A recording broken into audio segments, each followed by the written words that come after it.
Last video, I asked y'all what's a valid reason to get bullied. And eating mayo straight out the tub gets it, bro. I ain't gonna lie, that's nasty as hell. Honestly, just eating that bullshit in general is nasty as hell. But teach his own, man. Next question down below. Go humor me. A little birdie told me we're done with the 90s. Finished, disintegrated, gone. The fuck out of here. But I had to tell bro, calm down, cause I'm bringing this shit back for the series that's more addicting than crack. We did the 2010s, we did the 2000s. It's only right to give the old niggas some love and learn a thing or two, you know what I'm saying? Expand that ball knowledge. Cause yeah, I ain't gonna lie, nigga, I gotta see what this shit talking about. There's old niggas out there that don't even use Viagra, they just think about this decade. And yeah, man, any decade of basketball gonna end up being crazy. Whether it's moments, highlights, narratives, drama, you know what I'm saying? Shit gonna be busting, especially if I'm talking about it. So sit back, relax, grab your motherfucking popcorn, and slide to the what? Slide to the what? Slide to the time machine! It's yours! It's the 1990 NBA Finals, and we got a Pistons versus Blazers series. The Pistons looking for a back-to-back with their motherfucking supervillain squad. What the fuck? Why buddy getting out, he talk like he don't know what we about. Big money boys drop dub on nigga head. How young you watch? And Isaiah Thomas and Joe Dumars backcourt with Dennis Rodman and Bill Laimbeer in the front. And these niggas been terrorizing the league, but specifically the Bulls. Every year for the past 3 years, putting belt to ass. Jordan putting up master classes, but one team just looks better than the other. All-time individual player, but an unproven winner. But in the West, where the Lakers usually own real estate, where they made it to the finals 8 of the last 10 years, 5 championships during the run, led by 2 top 5 players ever in Magic and Kareem. Yeah, those Lakers were now without Kareem. Kareem retires after last year's finals loss, meaning it's all up to the first MJ. And Magic Johnson has set a new NBA All-Star game. Yes, Magic wins MVP, but bounced in the second round by Phoenix. Who went on to lose to the Blazers at the hand of Clyde Drexler. And so there was a new champion of the West, heading to his very first finals and hoping he could cap this runoff with a chip. And he did not end this runoff with a chip. The games were close, but the series wasn't. Pistons closed them out in 5 with a game winner. It was a good effort, but the better team wins. And Isaiah Thomas is the finals MVP, 28-7 tonight. The Detroit Pistons are your back-to-back NBA champion. Going into this next season, we are officially done with the 80s. A new era had arrived, and while guys were getting older, others were getting better. The league was rising in talent. Guys like David Robinson, Charles Barkley, Dominique Wilkins, boom! Carl, don't leave him with kids Malone. Magic Johnson coming off an MVP, still hungry. And you know, these names are all cool and all, but only if there was someone who could stop the Pistons. Allow me to reintroduce myself. My name is Michael Jeffrey Jordan, who's been shifting the entire culture of the Bulls. Before he got there, they were sorry. I don't even know if Bulls fans existed before this nigga. Now a 2-time MVP with 5 scoring titles in a row. Individually, there was no question that he's a special talent. But what does that mean without a ring? The current question revolving around Michael Jordan. When will individual success lead to postseason success? Every time the Bulls are right there about to get a shot at the title, the Pistons are right there to put belt to that ass. Last season, the Bulls were able to push it to 7 games in the conference finals and then shit the bed. Scotty with 1 point, 1 for 10. So when the Bulls were set to play the Pistons later that year in the conference finals, 4th meeting in a row, they knew things had to be different this time around. No shit, you know what I'm saying? They had to win. But this was the first time the Bulls were a first seed, the first time they've ever been favored due to the natural evolution of their team and Michael Jordan. This wasn't the same Bulls that's been getting their ass kicked. This time they did the kicking and swept the Pistons, finally getting revenge on years of abuse. Made them walk off the court before the game ended. And for the first time in 3 years, we had new kings of the East. Meanwhile, in the West, He's not even teammates. Magic just won't go away. Even though this was the first season in like a decade the Lakers weren't first seed, that did not stop the revenge tour. Well, it stopped the Blazers' revenge tour. Packed them up in 6. Clyde, you're gonna have to wait. And so that leads us to a finals matchup niggas were probably dreaming about. Magic Johnson versus Michael Jordan in the NBA Finals. Hold one can come out on top. Pippen's at the line and puts them up 91-89 with like a minute left. The Lakers come down. Sam Perkins, his 3-pointer to take the lead. Good! Bulls are now down 1, and everyone know who the ball about to go to. Jordan is down in the paint, being guarded by Worthy. Pippen must get it, and he does. And here is Jordan. Damn. So the Lakers take game 1. And nothing fucking else. Bulls gentlemen sweep them. Jordan makes up for the missed game winner by averaging 31, 11, and 7 for the series. Pippen also has a great series and redeems himself from last year. And the Bulls in general are just looking like a different team, making this the start of what we know to be from the Chicago Bulls.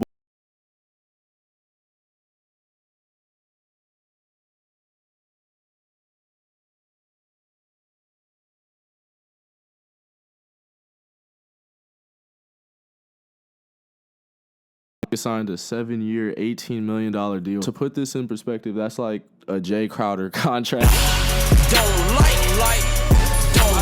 The Bulls are making the rest of the league look like baby bros. Everyone dead. Pistons weren't the same after the sweep. Celtics washed. Lakers 8th seed. What the f? Weren't they just in the finals? Because of the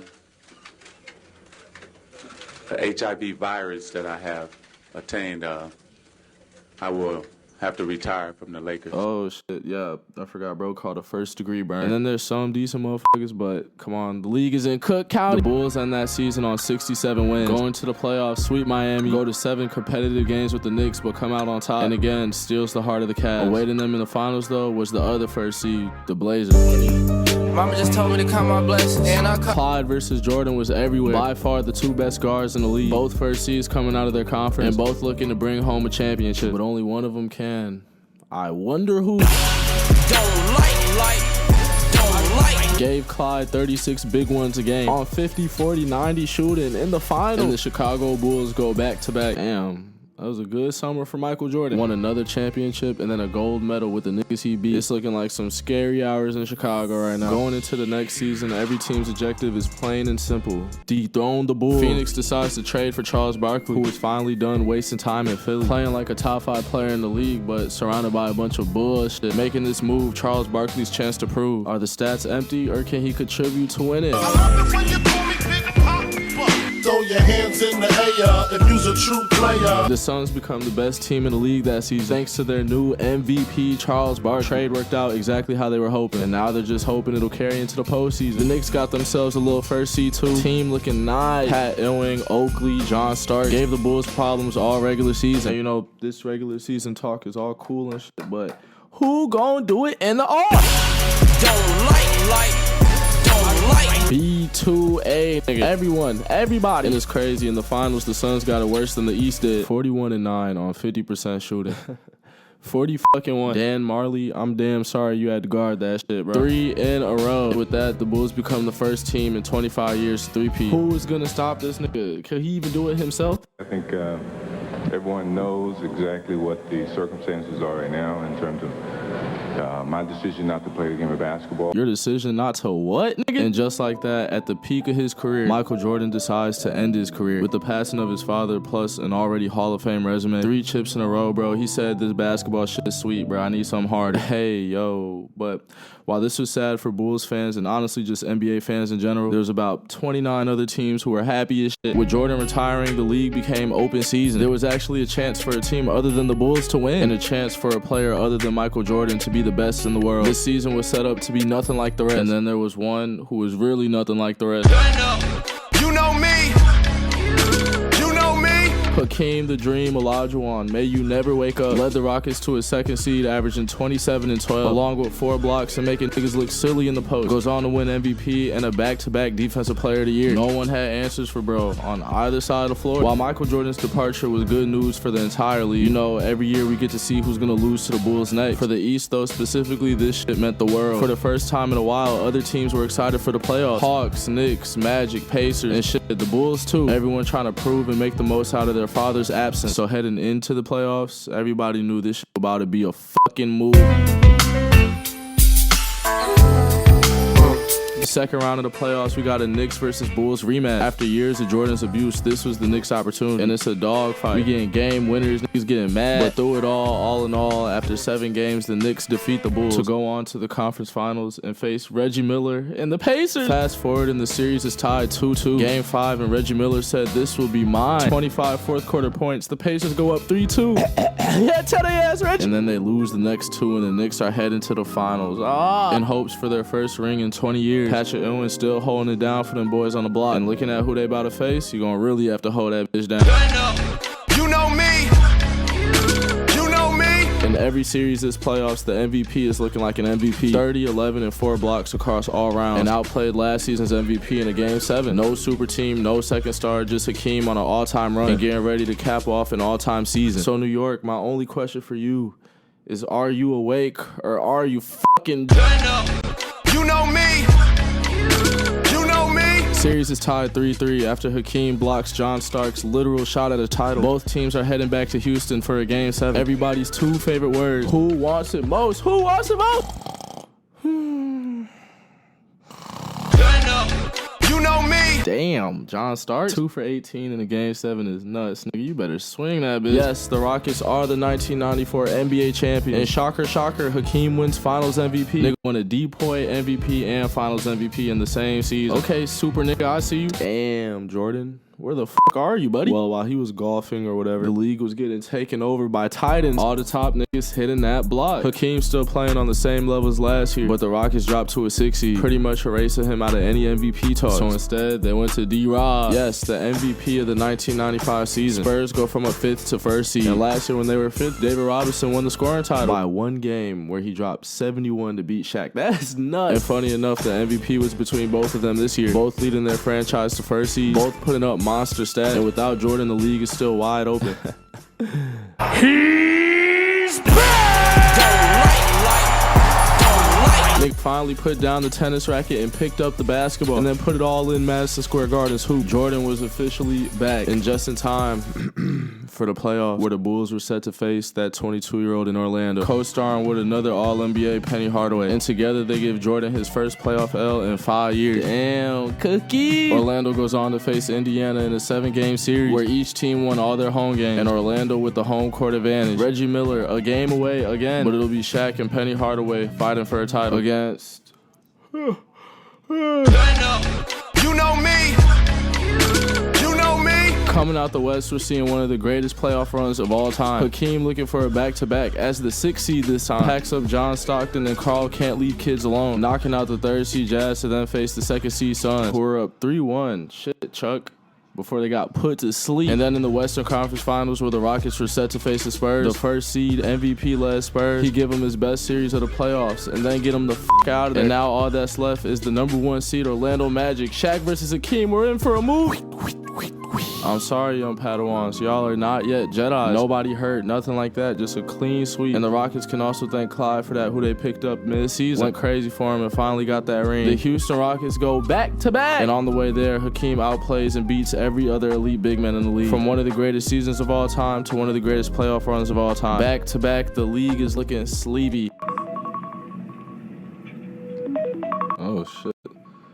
Oh, shit. It's time to wake up. Unfortunately for the league, they got to deal with a full year of Michael Jordan now. You know what I'm saying? No more of that 45 shit, nigga. And now they done gave him the craziest nigga in the league. The Bulls finally get that interior defense and rebounding they were looking for after losing Horace Grant. And more than just a replacement, Dennis Rodman was an elite upgrade. Can guard 1 through 5, guaranteed to get you like 16 rebounds a game. Crazy as shit, but exactly what the Bulls needed because this made them the number 1 defense in the league, along with being the number 1 offense.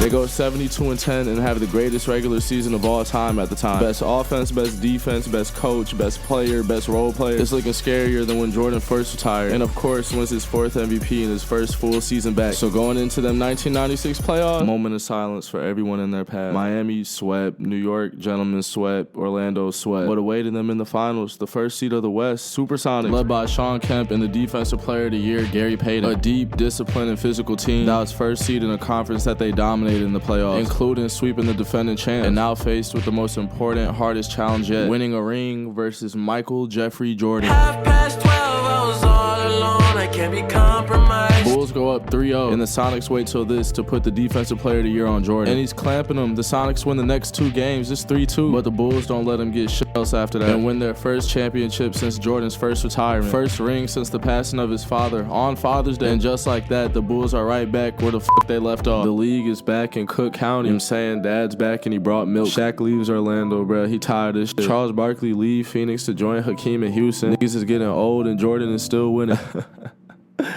Let's spice this shit up. With the first pick in the 1996 NBA draft, the Philadelphia 76ers select I get mad suited. They got this bad thing I recruited.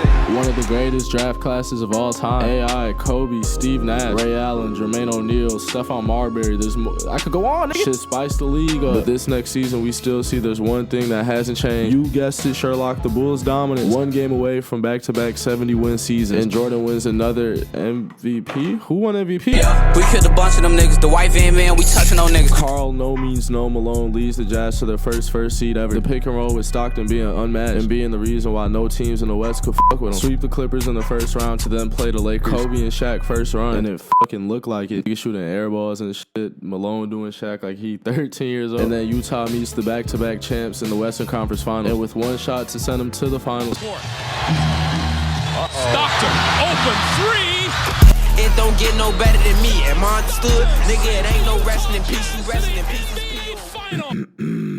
So we have a Utah Jazz versus Chicago Bulls final. 82-82 is game one. Karl Malone at the line just has to make one to take the lead. Instead, makes neither. Bulls come down, 5 seconds on the clock. And Michael Jordan does what Michael Jordan does for the win. Let him know early what the series about to be like. Bulls take both home games. So heading back to Utah, the Jazz needed an answer, and they found it.